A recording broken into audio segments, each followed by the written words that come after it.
Moi! Multa on kyselty muutamaan otteeseen jo, että mitenkä sitä leovetoa oikein voi treenata. No, mä päätin sitten tehdä tämmöisen opetusvideon teille kaikille, ketkä on kiinnostuneita kehittämään ylävartalon voimaa, kestävyyttä ja treenaamaan leovetoa. Mahdollisesti myöskin street workouttia, mihin tää on oivallinen voiman lisääjä ja kestävyyden kohottaja. Ja opetusvideon aiheena on siis leuanveto. Ja tavoitteena ja tarkoituksena on, että saadaan lisää niitä toistoja. Sulla mahdollisesti menee 1, ehkä sulla menee 10, jopa 20 leukaa. Puhtaa, en sitten tiedä, mutta niin tavoitteena totta kai on sun puhtaa ja toistoa. Ehkä sä haluat saada sen 10 lisää, saada sen ensimmäisen leuan tai saada sitten vaikkapa rikottua maagisen 30 rajan. Eli miten se toistomäärää saa lisättyä? No, leuanvetoa tehdään kehopainolla. Sä nostat omaa vartaloa ylöspäin tankoa kohden. Jotenka numero 1. Kevennä itseäsi. Laihduta. Irrota raaja. Tai 2. No, ehkä ei mennä siihen, mutta niin hyvän ruokavaliolla ja urheilulla niin pystyy aika ihmeellisiin. Eli syö vähemmän kuin kuluttaa, niin se on se numero 1. Se vartalon keventämisen. Numero 2. Kehitä voimaa. Eli jos sä jaksat tehdä penkissä esimerkiksi 11 työntää tankoa, se on 50 kiloa, niin 40 kiloa sä jaksat ehkä tehdä 5 tai 8. Tai sinne päin, se on vähän suuntaan antava luku. Mutta jos sä jaksatkin tehdä 80 kilolla 11, kyllä 40 menee jo 10 tai jopa 20 toista. Ihan sama leuvedossa. Jos sä jaksat tehdä lisäpainojen kanssa, joka 20 kilolla yhden leuva, niin sit varmaan menee se 10 omalla painolla. Numero 3. Kestävyyden kehittäminen. Eli sitä kestävyysvoimaa tekee. Eli useita toistoja. Tekee 15-20 toistoa leukaa. Jos ei mene omaa painolla, sitten tekee kevennystä. Käyttää kuminauhaa tai sitten esimerkiksi ylätalia. Mä suosin itse ylätalia, koska niin siinä on tasaisempi vastus. Siinä ehkä se liikerata ei ole oikeanlainen, mutta vastus ei muutu. Kun taas kuminauhaa, jos käyttää ja keventää sillä vartaloa, niin se vastus muuttuu, kun kuminauha niin löystyy.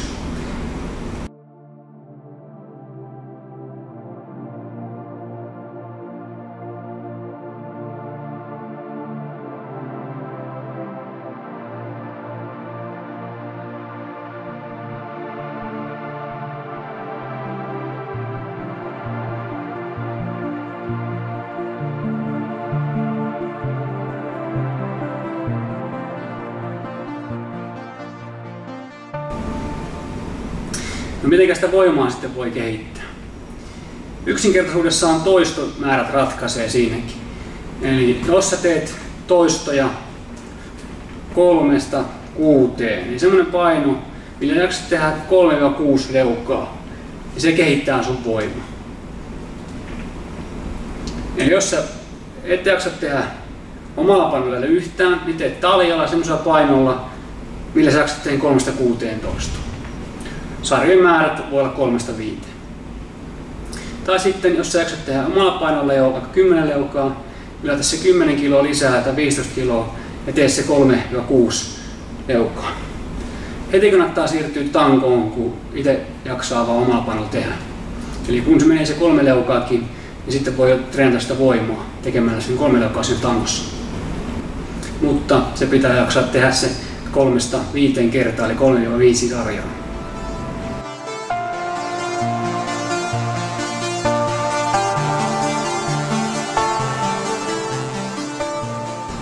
Voimaa voi myös kehittää tekemällä negatiiviselle eksentrisiä toistoja. Eli kun sä et jaksa tehdä vielä sitä yhtä leukkaakaan siellä tangossa, niin hyppäät tai käytät jotakin penkkiä apuna, nouset tangon päälle ja laskeut hitaasti alas. Suorituksen pitäisi kestää noin 5 sekuntia. Ja näitä negatiivisia toistoja tulisi tehdä semmoinen 3-5. Ja sarjoja oikeastaan mun mielestä niin on niin rankkoja, niitä ei kannata tehdä kuin se 1 sarja, vaan joka toinen viikko. Eli ei ensimmäisellä viikolla, vaan kun on jo tullut vähän treenattua leovetoa ja osaa liikeradat ja on sitä niin luottoa itseensä ja tekee ne liikkeet oikein, niin sitten vasta tehdään niitä negatiivisia toistoja.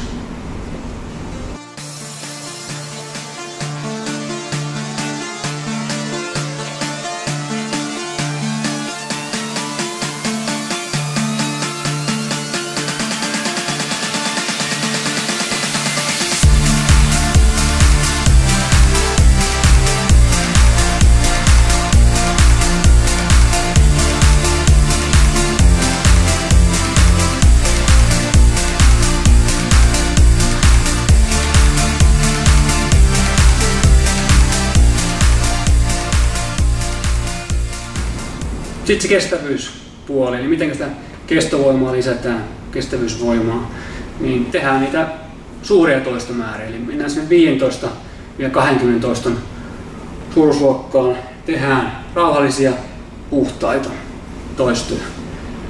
Eli aina painotus siinä laadussa, laatu korvaa määrän. Kun tehdään useita toistoja, tehdään silti ne aina puhtaasti, koska niin puolikkaat toistot, niin ne ei tuo iloa kenellekään.